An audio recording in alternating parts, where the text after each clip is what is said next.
வணக்கம். ஜீவன் கலைக்குழு யூடியூப் சேனலில் பயணிக்கும் அனைத்து நல்வுள்ளங்களுக்கும் இப்பொழுது ஒரு கிருஷ்ணர் பாடல் ஒரு 2 லைனு வாசி போடுகிறேன். அது எப்படி வாசிக்க வேண்டும் என்றும் சொல்கிறேன். இப்போ ஒரு நடை அதுக்கு நம்ம வாசிக்க வேண்டும் என்றால்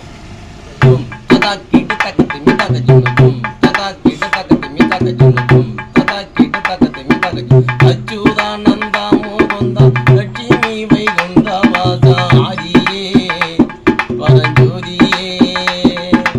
அச்சுதானந்தா மோகந்தா லட்சுமி வைகுந்தா வாசா ஆதியே பரஞ்சோதியே.